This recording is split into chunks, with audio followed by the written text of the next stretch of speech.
Hello dear friends, आज हम passive voice chapter के अंतर्गत इम्पेरेटिव सेंटेंसेस की पैसिव वॉइस बनाना सीखेंगे।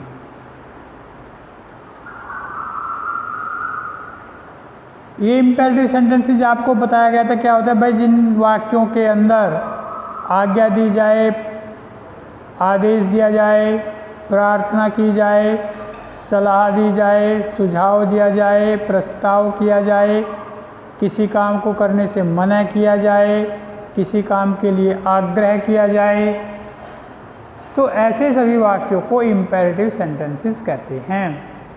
तो ये किस प्रकार से हम इनको पैसिव वॉइस में बदल सकते हैं, ये आज हमें सीखना है। देखिए एग्जाम्पल, जैसे मान लीजिए ये वाक्य है डू इट, इसका मतलब है इसे करो, इसे करो। समझिए, जैसे मान लीजिए ये है डू इट, डू मतलब करो, इट मैंने इसे, इसे करो। इम्पेरेटिव सेंटेंस, जो एफर्मेटिव इम्पेरेटिव सेंटेंस होते हैं वो वर्ब की फर्स्ट फॉर्म से शुरू होते हैं। जैसे open the door, learn your lesson, switch on the fan, switch off the bulb, play on the flute, तो वर्ब सबसे पहले होता है। इम्पेरेटिव सेंटेंस में क्या होता है, इम्पेरेटिव सेंटेंस का सब्जेक्ट हमेशा यू होता है और ये वर्ब है और ये ऑब्जेक्ट है। ये जो सब्जेक्ट है इम्पेरेटिव सेंटेंस में, ये अंडरस्टूड हो जाता है, छिप जाता है, इसको बोलते नहीं है। नहीं तो वाक्य है यू डू इट। अगर आप किसी को कह रहे हे कम हियर, तो इसका मतलब है you come here. Go there, इसका मतलब यू गो देयर। तो वो यू छिप जाता है बोलते समय। सिर्फ ये कहते go there, come here, stand up, sit down, open your book, learn your lesson, open your house, wash your hands, ऐसे। तो जब इनकी पैसिव वॉइस बना जाती है तो कैसे बनेगी, तो ये तो इसमें यू सब्जेक्ट ये छिपा हुआ है और ये वर्ब है डू, करो, क्या करो, इसे, जो क्या के उत्तर मिले ऑब्जेक्ट, इसे करो, ये वर्ब है, ये ऑब्जेक्ट है। तो पैसिव वॉइस में क्या होता है, पहले ऑब्जेक्ट लिखते हैं, फिर वर्ब बदल के लिखते हैं, फिर बाय लगा के सब्जेक्ट लिखते हैं। तो क्या होगा, इट ये यहाँ पे लिखा जाएगा। इसको क्या करना है, ऑब्जेक्ट से पहले आपको लेट लिख देना है और इट के बाद लिख देना है बी, और फिर वर्ब की थर्ड फॉर्म कर देनी है, और फिर बाई लगा के, जो ये छिपा हुआ यू सब्जेक्ट है, बाई लगा के यू हो जाएगा, बाई यू। कोई भी इम्पेरेटिव सेंटेंस हो, पहले उसमें ऑब्जेक्ट छांट लो, ऑब्जेक्ट से पहले लेट लगाओ, फिर बी लगाओ, फिर वर्ब की थर्ड फॉर्म लगाओ, बाई लगा के सब्जेक्ट लिख दो यू। तो क्या हो जाएगा इसका, लेट, यहाँ से शुरू करेंगे ऑब्जेक्ट से, पहले लेट से लेट, फिर ऑब्जेक्ट इट, फिर उसके बाद be, let it be, verb की थर्ड फॉर्म डन। तो ये हो जाएगा लेट इट बी डन। और जो यहाँ पे यू था उसे यहाँ लिख देंगे बाय लगा के, बाय यू, जो छिपा हुआ था उसको प्रकट कर दिया। तो ये हो गया late it be done by you. मैं समझता हूँ समझ में आ गया होगा। तो इसकी पैसिव वॉइस क्या हुई, डू इट की ये होगी late it be done by you. ठीक, मान लो ऐसे दूसरा एग्जांपल देखिए, है ओपन द डोर, दरवाजा खोलो, खोलो क्या, क्या खोलो, दरवाजा, ये ऑब्जेक्ट है, ये वर्ब है। तो ऑब्जेक्ट से पहले लेट लिख के शुरू करेंगे, तो क्या हो जाएगा, यहाँ पे लेट लिखेंगे और यहाँ पे बी लिखेंगे, तो उसके बाद वर्ब की थर्ड फॉर्म करेंगे, तो क्या हो जाएगा, लेट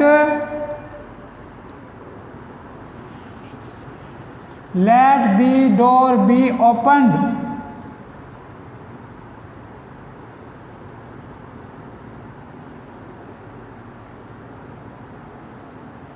बाय यू, ये हो गया। Let the door be open by you.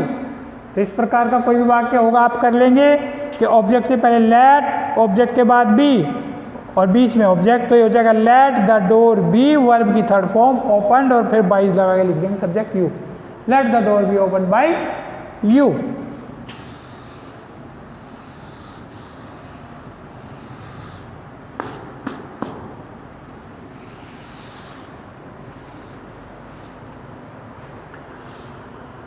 अगर निगेटिव हो, जैसे ये डू इट इसे करो, इसका मतलब डोंट डू इट इसे मत करो, तो फिर क्या होगा, बी से पहले नोट लगा देंगे, डोंट, डोंट मतलब do not, don't do it. तो ये वर्ब ऑब्जेक्ट है, ऑब्जेक्ट से पहले लेट, लेट इट और बी से पहले हो जाएगा note, late it not be done, और जो छिपरा यू वो हो जाएगा बाय यू। तो क्या हो जाएगा, late it not be done by you, ये डू नॉट हटा देंगे तो क्या हो जाएगा,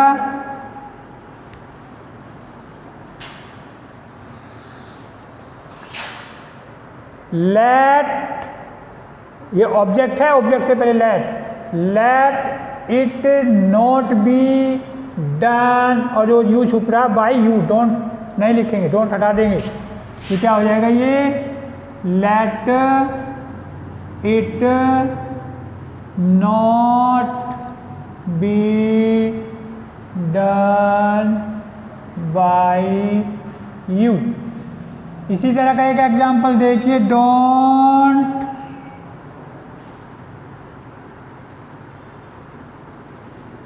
किल द बर्ड्स, पक्षियों को मत मारो, डोंट किल द बर्ड्स, मारना ये वर्ब है, डोंट मैंने मत, मत मारो, द बर्ड्स पक्षियों को मत मारो ये वर्ब है, और ये ऑब्जेक्ट है, किसको मारो, पक्षियों को। तो ये डोंट निगेटिव वाला सेंटेंस हो गया, मत जिसमें लग गया, डू नॉट जिसका प्रयोग है वो निगेटिव हो गया इंपेरेटिव में, do not kill the birds, पक्षियों को मत मारो। तो क्या करेंगे, ऑब्जेक्ट से पहले लेट से शुरू करेंगे, लेट और फिर द बर्ड्स, फिर नॉट बी, वर्ब की थर्ड फॉर्म किल्ड और बाय यू। फिर देखो, late the birds not be killed by you, जिसमें डू नॉट होगा उसमें बी की बजाय डू नॉट बी लिखेंगे, तो क्या हो जाएगा भाई, let the birds not be killed by you.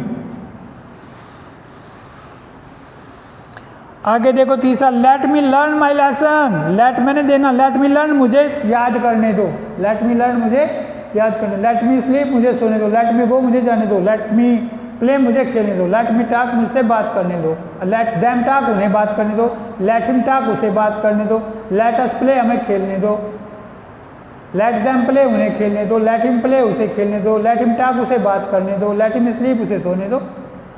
तो लेट मी लर्न मुझे याद करने दो, क्या, माई लेसन मेरा पाठ, मुझे मेरा पाठ याद करने दो, late me learn my lesson. तो क्या करेंगे,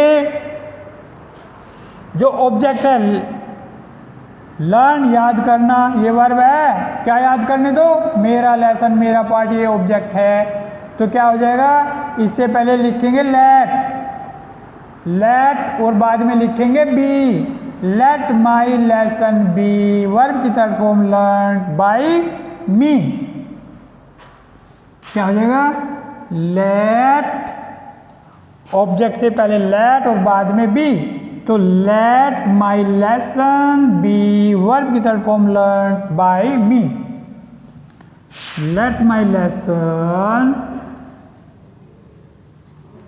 B learned by me, let my lesson be learned by me।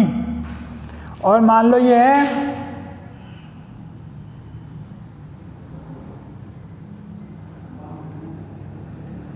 let him read the newspaper, उसे समाचार पत्र पढ़ने दो, पढ़ना ये वर्ब है, क्या पढ़ना, द न्यूज़पेपर ऑब्जेक्ट है ये। तो इससे पहले क्या लिखेंगे, लेट लिखेंगे, बाद में बी लिखेंगे, तो let the newspaper be verb की third form read by him, तो क्या हो गया ये, let the newspaper be read by him, ऐसे हो जाएगा। चौथा देखिए, प्लीज हेल्प हर, कृपया उसकी सहायता करो। जिसमें प्लीज हो या काइंडली हो उसमें केवल प्लीज या काइंडली की जगह यू आर रिक्वेस्टेड टू लिख देंगे, तो क्या हो जाएगा भाई इसका, you are requested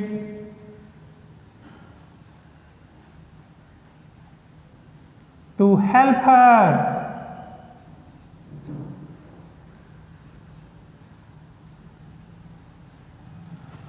please help her, तो प्लीज का क्या होगा, यू आर रिक्वेस्टेड टू, इतना प्लीज की जगह लिख देंगे यू आर रिक्वेस्टेड टू। आगे हेल्प हर मतलब आपसे प्रार्थना की जाती है उसकी सहायता करने की, ये मतलब हो गया। ऐसे ही काइंडली में you are requested to allow me leave, kindly कृपया, अलाउ मी मुझे अलाउ कर दो, अनुमति दे दो, प्रदान कर दो, लीव छुट्टी, कृपया मुझे छुट्टी दे दो, तो क्या हो जाएगा, you are requested to allow me leave.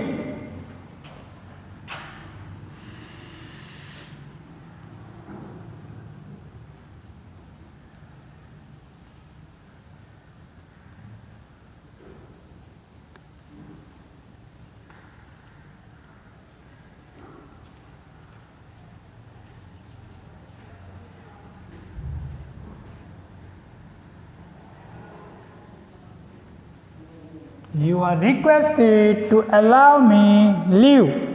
Always respect your teachers. हमेशा सम्मान करो अपने अध्यापकों का।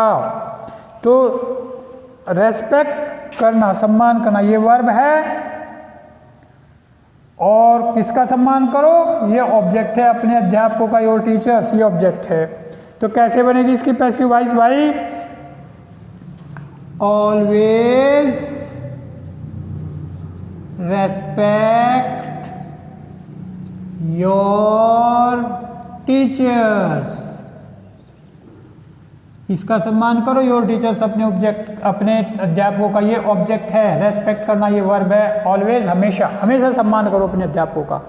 तो क्या लिखेंगे भाई,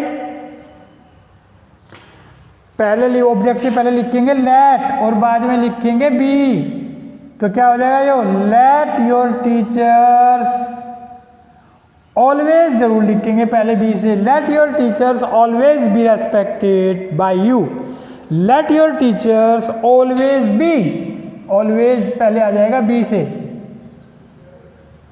late your teachers always be respected by you, जो छिपा हुआ you always respect the teacher, वो यू जो है वो बाहर निकल जाएगा, बाय यू हो जाएगा। तो let your teachers always be verb की थर्ड फॉर्म रेस्पेक्टेड और जो छिपा हुआ you by you, let your teachers always be respected by you.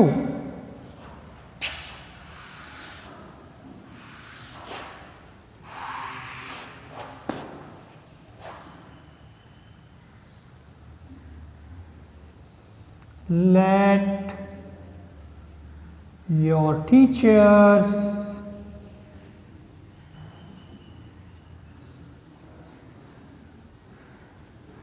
always be respected by you.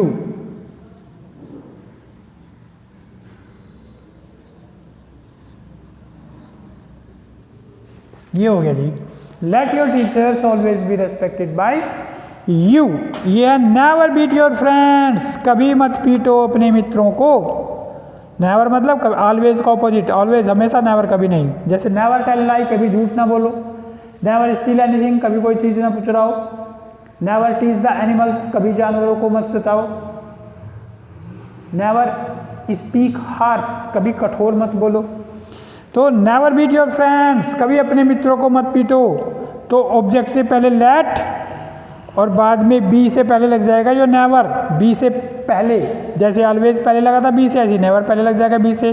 तो ऑब्जेक्ट से पहले हो जाएगा let, let your friends never be beaten, third form beaten, BEATEN। तो फिर से देखो, let your friends never be beaten by you.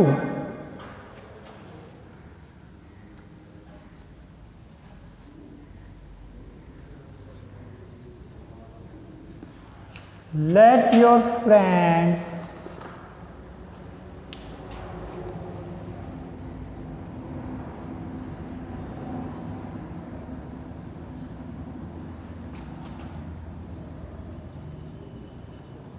never be beaten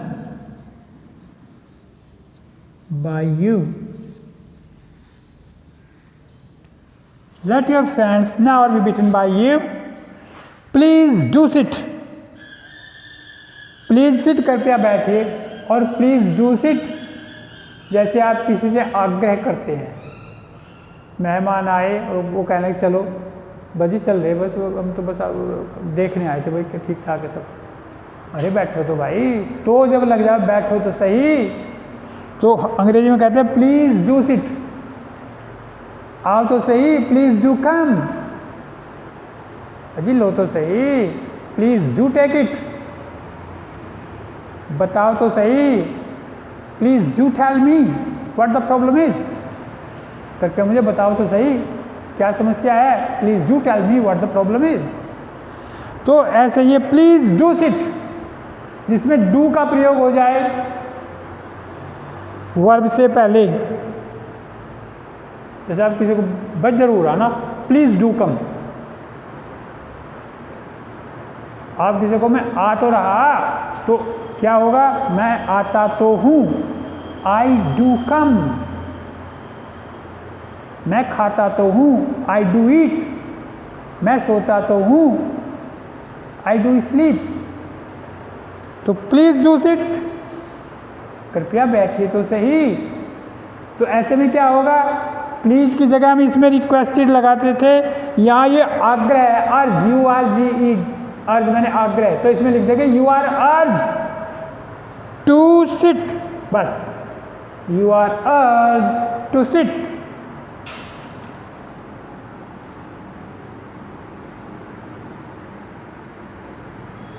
You are urged to sit। ये इस प्रकार से मान लीजिए किसी वाक्य में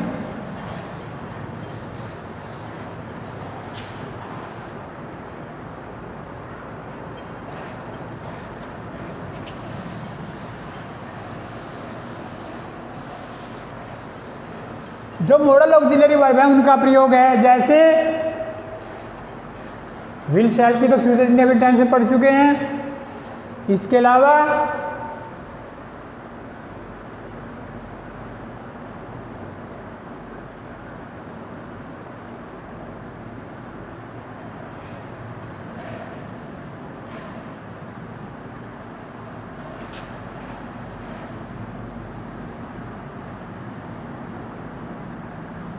I can answer this question, मैं इस प्रश्न का उत्तर दे सकता हूं। ये कैन, ये मॉडल ऑक्सिलरी वर्ब है।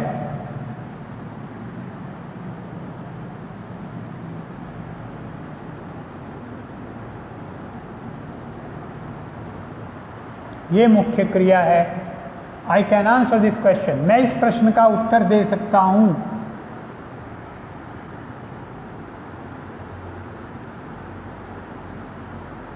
You could help my sister, तुम मेरी बहन की सहायता कर सकते थे।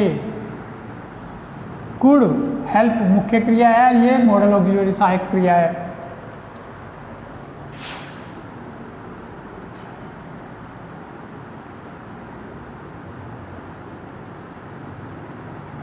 She may sing a song, वह गीत गा सकती है।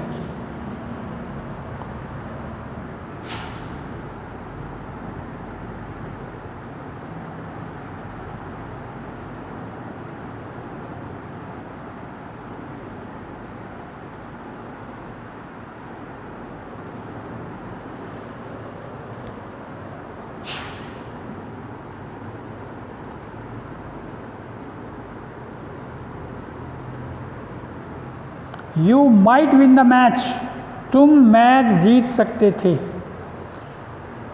मे का जो प्रयोग है वो वर्तमान समय में आज्ञा लेने में, आज्ञा देने में होता है।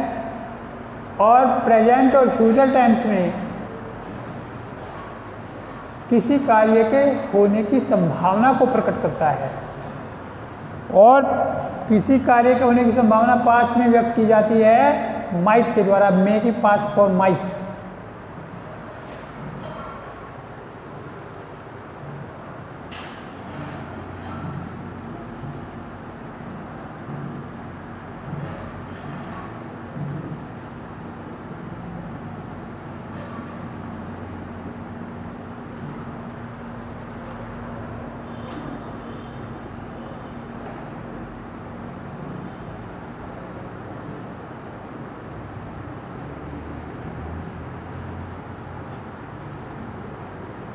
शुड मैंने चाहिए, you should serve your parents, तुम्हें अपने माता पिता की सेवा करनी चाहिए।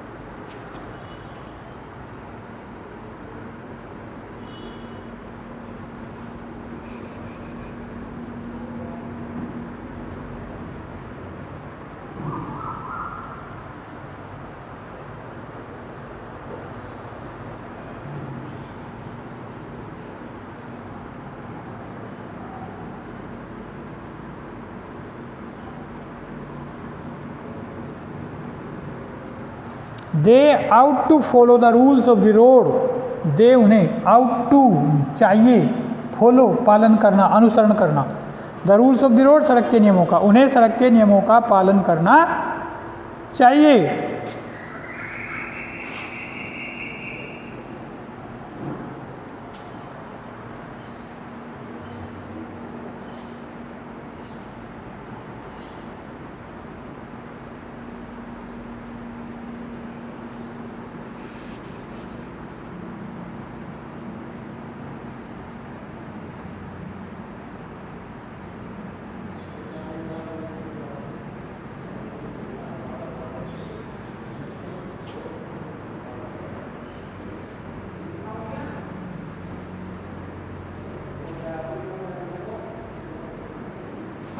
The patient must take the medicine, मरीज को मस्ट मैंने अवश्य चाहिए, टेक लेना, दी मेडिसिन दवाई, मरीज को दवाई अवश्य लेनी चाहिए। ये जो सारी क्रियाएं हैं can, could, may, might, should, ought to और मस्ट, इन सब के साथ बी का प्रयोग करते हैं वर्ब की थर्ड पैसिवाइज बनाने के लिए।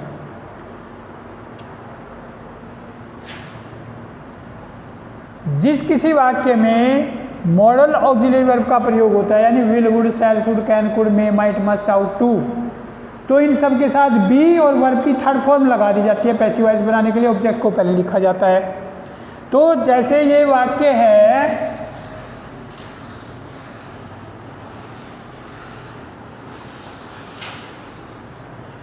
I can answer this question, मैं इस प्रश्न का उत्तर दे सकता हूं, तो पैसिव वॉइस को इस प्रश्न का उत्तर दिया जा सकता है मेरे द्वारा। दिस क्वेश्चन कैन के साथ बी और वर्ब की third form answer, this question can be answered by me, ये हो जाएगा this question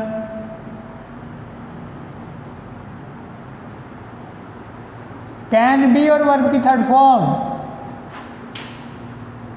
can be answered by मी।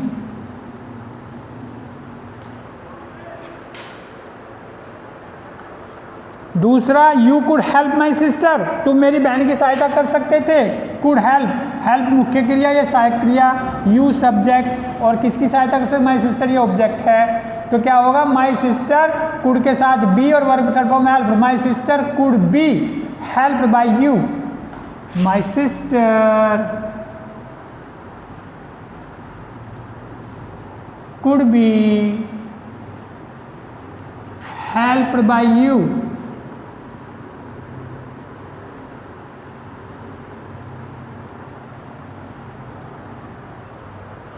सी में सिंग ए सॉन्ग, शी ये सब्जेक्ट है, में सहायक क्रिया, सिंग मुख्य क्रिया, सी में सिंग वह गा सकती है क्या, ए सॉन्ग एक गीतीय ऑब्जेक्ट है।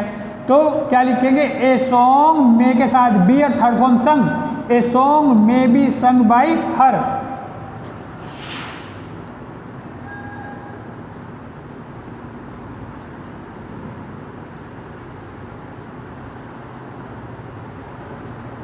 ए song may be sung by her, एक गीत गाया जा सकता है उसके द्वारा। ये देखिए, you might win the match, तुम मैच जीत सकते थे, यानी तुम there were possibilities of winning your match, यानी मैच जीतने की तुम्हारे लिए संभावनाएं थी, ये मतलब है तुम मैच जीत सकते थे। तो मैच जीता जा सकता था तुम्हारे द्वारा। The match might be verb की third form won by you, the match might be won by you. आपके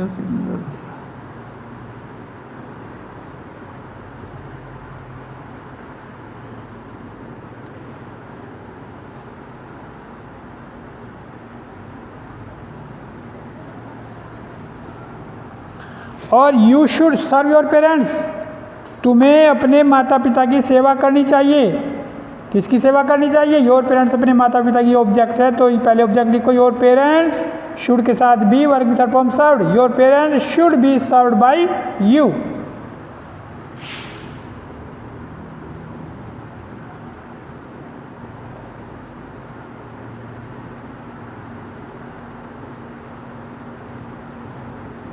Your parents should be served by you, तुम्हारे माता पिता की सेवा की जानी चाहिए तुम्हारे द्वारा। और next, they ought to follow the rules of the road, ought to मैंने चाहिए, जहाँ नैतिक काम की बात हो वहाँ पे आउट टू का प्रयोग करते हैं, जिसमें कोई किसी को बाध्य नहीं कर सकता, नैतिक बात है, बस नैतिकता के हिसाब से करनी चाहिए।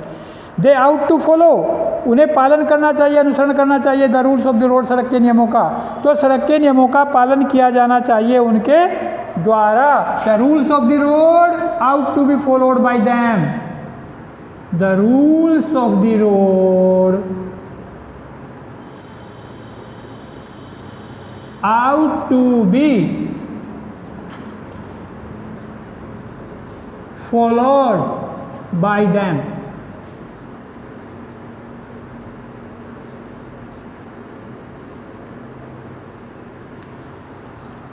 और लास्ट है, the patient must take medicine, मरीज को लेनी चाहिए दवाई। पैसिव वॉइस क्या हो जाएगी, दवाई ली जानी चाहिए मरीज के द्वारा। तो द ऑब्जेक्ट क्या है, क्या लेनी चाहिए मरीज को, दवाई, मेडिसिन, ये ऑब्जेक्ट है। तो पहले लिखेंगे ये ऑब्जेक्ट द मेडिसिन और मस्ट के साथ बी वर्ग थर्ड फॉर्म टेकन, तो the medicine must be taken by the patient, the medicine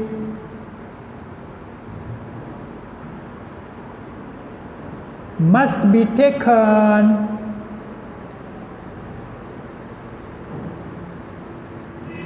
by them, दवाई ली जानी चाहिए उनके द्वारा। तो इस प्रकार आप देख रहे जो सहायक क्रियाएं हैं, मॉडल ऑक्सिलरी वर्ब हैं, will, would, shall, should, can, could, may, might, must, उनके साथ बी लगाओ, वर्ब की थर्ड फॉर्म, पहले ऑब्जेक्ट लिखो, बाय लगा के बाद में सब्जेक्ट। आपने देखा जितने सारे पैसिव वॉइस बनाई जाती हैं, चाहे वो किसी टेंस की हो, इंडेफिनिट, कंटिन्यूअस, परफेक्ट और ये इम्पेरेटिव सेंटेंस, उनमें सब में बी जो है किसी न किसी रूप में आता है। प्रेजेंट इंडेफिनिट टेंस में इज ए मार्क, वो भी बी का रूप है। पास्ट इंडेफिनिट वाज वर, वो भी बी का रूप है। फ्यूचर इंडेफिनिट में विल और शैल के साथ बी। तो प्रेजेंट इंडेफिनिट टेंस में इज एम आर वर्ब की थर्ड फॉर्म, पास्ट इंडेफिनिट में was were third form, future indefinite tense में विल बी, शैल बी और वर्ब की थर्ड फॉर्म। प्रेजेंट कंटिन्यूअस में is am are being third form, past continuous tense में was were being third form, और present perfect में be की third form been हो जाती है, has been, have been third form, past में had been third form, future perfect में will have been, shall have been third form, और यहाँ पे इन इम्पेरेटिव सेंटेंस में बी का रूप हर जगह प्रयोग होता है। लेट के बाद बी का प्रयोग पैसिव वॉइस में हमेशा हमेशा हमेशा प्रत्येक वाक्य में बी का रूप टेंस के अनुसार होता है, चाहे वो बी के रूप में हो, चाहे बीन के रूप में हो, चाहे बीन के रूप में हो। तो इस प्रकार से आप सभी सेंटेंसेस की पैसिव वॉइस बना सकते हैं इम्पेरेटिव सेंटेंसेस की कि पहले ऑब्जेक्ट, उसके बाद सहायक क्रिया will, would, shall, should, can, could, may, might, must, उसके बाद बी, वर्ब की तरफ फॉर्म, फिर बाई लगा के सब्जेक्ट। प्रैक्टिस करिए, वेरी इजी, क्वाइट सिंपल, कोई प्रॉब्लम नहीं होगी, करते रहिए अभ्यास। कोई दिक्कत आए तो पूछिए। Thank you very much boys, thank you so much.